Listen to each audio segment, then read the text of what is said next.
The Santa Ynez band of Chumash Indians purchased 1,390 acres of Santa Ynez ranch land known as Camp 4 with the primary goal of building homes on the land for tribal members and their families. At the beginning of this year, the Bureau of Indian Affairs approved the tribe's federal trust application and officially placed the Camp 4 land into federal trust. However, Santa Barbara County and local tribal opponents are fighting the BIA on its decision. Opponents raised three key objections to placing Camp 4 into federal trust: loss of property tax income for the county, a lack of local control over land use planning, and a potential strain on water resources. However, a deeper look shows that these objections carry little merit.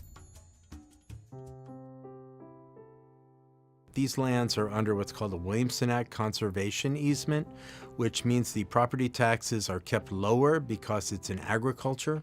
The actual property taxes assessed on the 5 parcels for Camp 4 before the fee to trust application was only $83,000 for all 1,400 acres.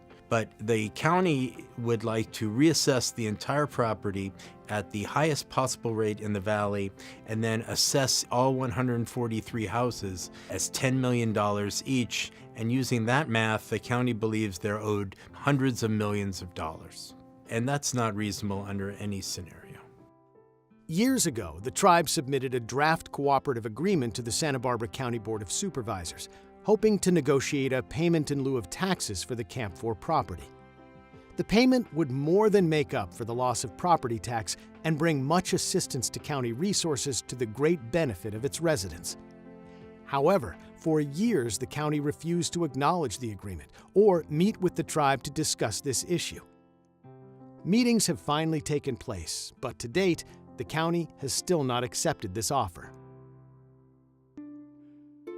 Land use planning for federal trust land must follow guidelines established by federal agencies and some state agencies, and adhere to specific federal and state laws and statutes. Santa Barbara County objects to its lack of control over the tribe's land use planning for Camp 4. The county believes that it is the only successful and competent land use planner in the entire region. That can't possibly be 100% true, as there are cities who don't use the county for planning.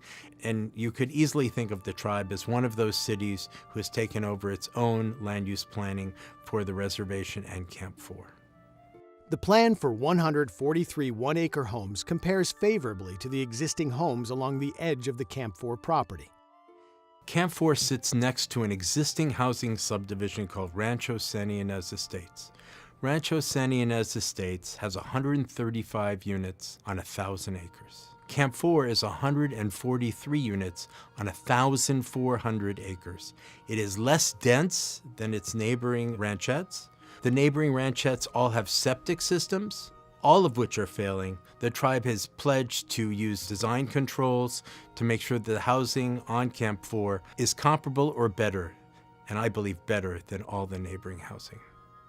These homes for tribal members and their families will help create a meaningful opportunity for a tribal community revitalization effort that rebuilds the tribal culture, customs, and traditions.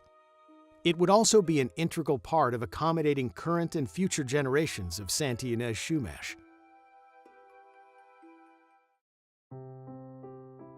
A careful reading of the environmental assessment done by the tribe will show the incredible effort the tribe made to make sure that Camp 4 was water neutral as part of this development. The tribe has used state-of-the-art recycling for all wastewater used on the property. The tribe has removed 40 acres of grapes to create a 40-acre-foot buffer of water use for the houses, and between those two factors and individual housing project conservation, there is no net increase in water for the entire project. The Santa Ynez band of Chumash Indians has been a long-standing leader in the green movement and has won numerous awards for its green strategies. The tribe has been recognized by the Environmental Protection Agency for its efforts, including efforts to save water. In March of this year, legislation was introduced in the House of Representatives to protect the tribe's Camp 4 land. House Resolution 1491 was introduced by Representative Doug LaMalfa to reaffirm the action of the Secretary of the Interior to take land into trust for the benefit of the Santa Ynez Band of Chumash Mission Indians. The passage of H.R. 1491 would end years of unnecessary controversy over the property and secure the BIA's decision to make Camp 4 part of the reservation.